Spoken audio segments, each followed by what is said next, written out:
Chers auditeurs, Dear listeners, bonjour. welcome in Comme d'Archi Podcast Season 3 Saison 3, dans le monde fascinant des architectes. and in the architectural projects. Je suis Anne-Charlotte Deponte, passionnée d'architecture et docteur des universités en histoire de l'archi. I am one of the spokespersons of Anne-Charlotte, who is a PhD in architecture history. Merci Thank you d'être avec moi aujourd'hui. to be with us today. Et And maintenant, now, lundi en français, place au talent. and Wednesday, let's talk projects. In English, of course. Bienvenue dans Comme d'Archi.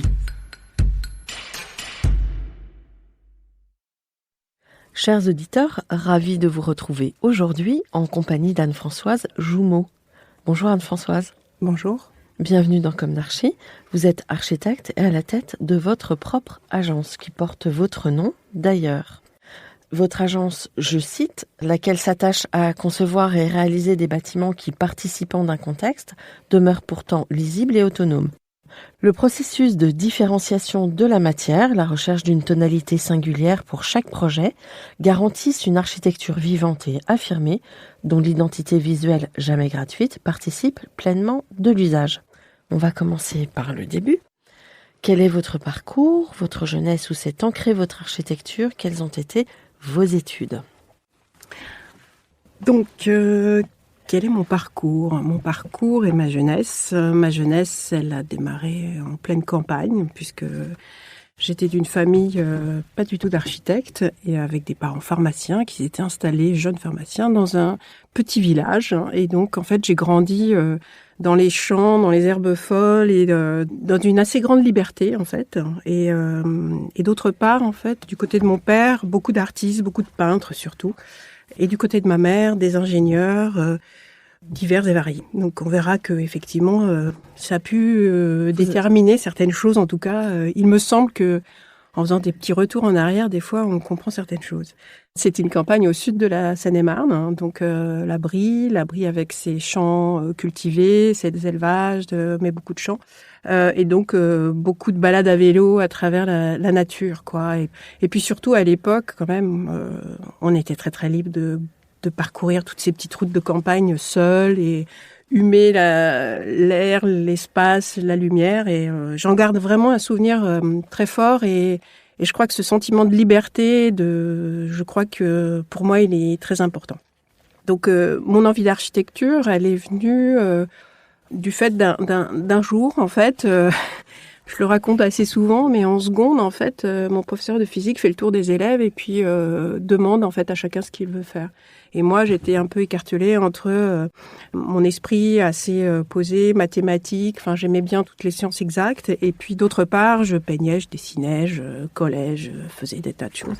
Et du coup, ce professeur me dit, mais mademoiselle Jumeau, mais vous devriez être architecte, en fait. Et c'est là qu'en fait, j'ai pris conscience que ce métier pouvait peut-être rassembler, en fait, cette dualité que j'avais en moi entre des choses très exactes et responsables, on pourrait dire comme ça.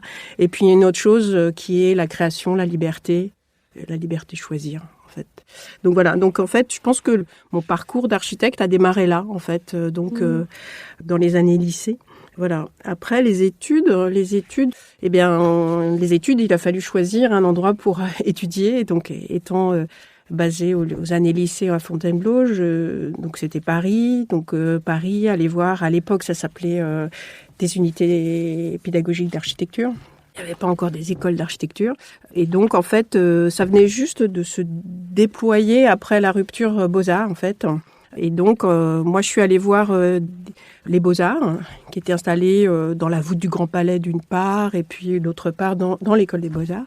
Et puis, en fait, je me suis inscrite donc à UP7, unité pédagogique numéro 7, qui est devenue après Paris-La Seine, qui s'est installée rue de Seine, et puis qui est devenue ce qu'on sait dans l'école construite par Borel.